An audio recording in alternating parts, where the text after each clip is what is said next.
What if I told you that the savior of Germany in the wake of the end of World War II was Albert Speer?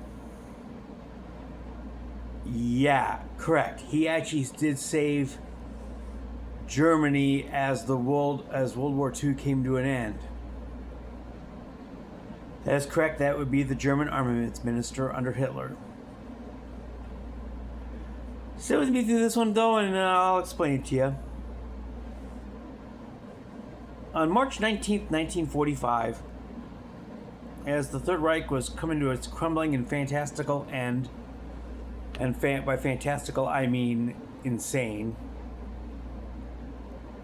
on March 19th, 1945, Adolf Hitler issued what it was called later termed the Nero Decree, which is named after Emperor Nero, who issued a decree to, he didn't issue a decree, but Nero basically played the fiddle while Rome burned.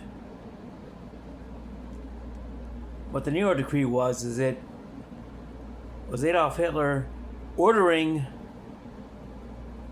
his leadership to destroy the infrastructure of his entire country as the Soviets close in from the east and the Americans and British close in from the west.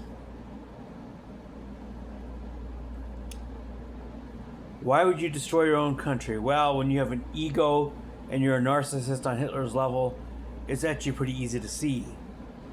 You see, Hitler believed that the country had failed him. He believed that the German people had failed him, and therefore it didn't deserve to survive. He believed in the destruction of his own country because they had failed to serve him at a level that he demanded. So March 19th, 1945, Hitler issues a decree for all of the infrastructure in Nazi Germany to be destroyed. All bridges, all power lines, all methods of communication, manufacturing, transportation, hubs, pretty much anything that the country would need to survive post-war. Here's where Speer comes in, though. Albert Speer refused to execute the Nero Decree. Even somebody who was as deep in the Nazi hierarchy as he was saw just how insane and just how asinine this particular decree from Hitler was. So he refused and actually started working on doing the opposite. Speer tried to basically save as much infrastructure as possible so that the country would be able to function once the war came to an end. Which it did 3 weeks later.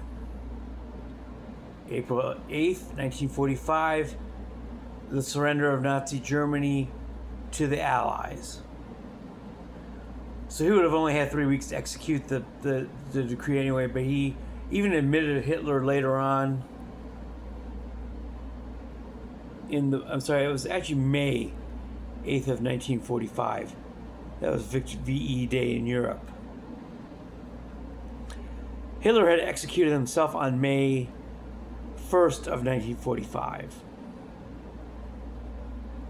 But shortly before this, Speer even admitted to Hitler that he had refused to execute the decree. Hitler by this point was so defeated, though, that he kind of looked at Speer with kind of a shrug. Speer full well knew that by telling Hitler that he refused this decree, that an execution was fairly possible. And had this been Hitler several months before, it probably would have been. But this version of Adolf Hitler, who was already half dead, particularly in the mental sense,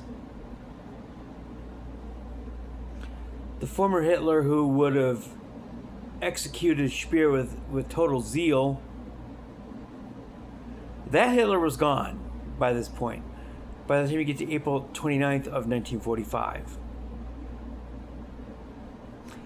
So he kind of looked at Speer with kind of a glassy-eyed shrug.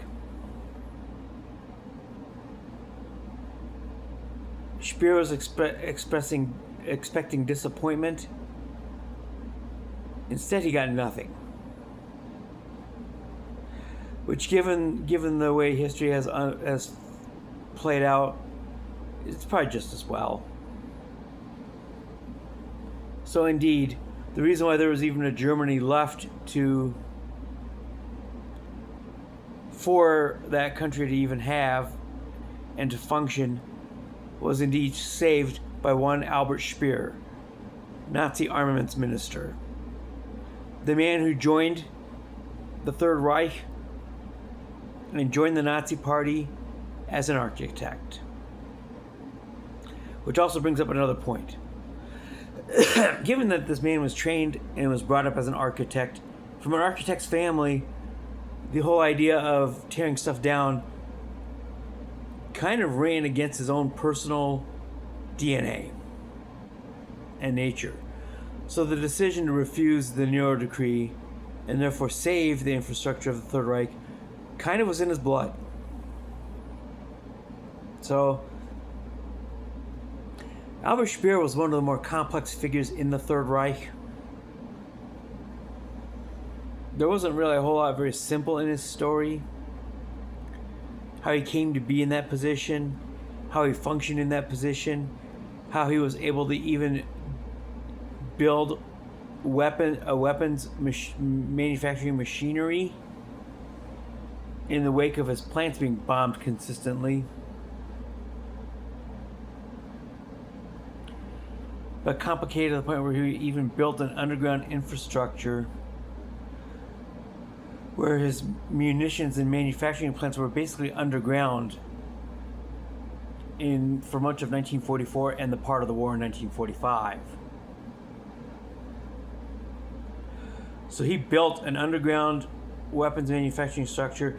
By the way, the Soviet Union also did this. They moved all of their manufacturing in 1942 during Operation Barbarossa, as the Nazis and the Wehrmacht and the SS plunged deep into Russia.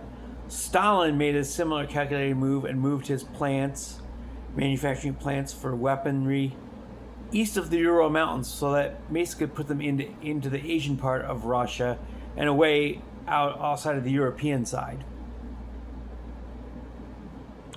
And so 2 years later, Speer copied this strategy from Stalin and put their manufacturing underground in weapons factories that were not visible and could not be bombed. The idea of building and preserving was in Speer's DNA. A classically complex figure who ultimately made a decision that would have otherwise infuriated Hitler by this point, but by this point he was so defeated, he kind of shrugged it off.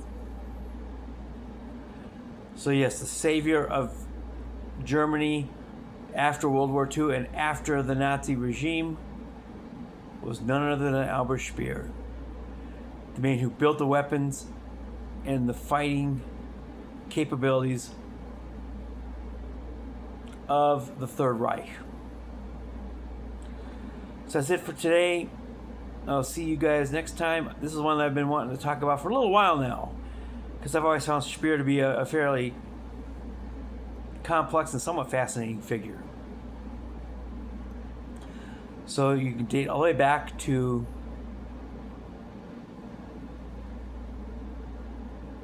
(1945)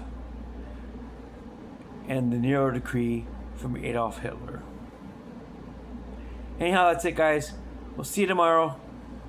Enjoy your Friday, Junior, and we'll see you tomorrow for the real Friday. Peace out, homies.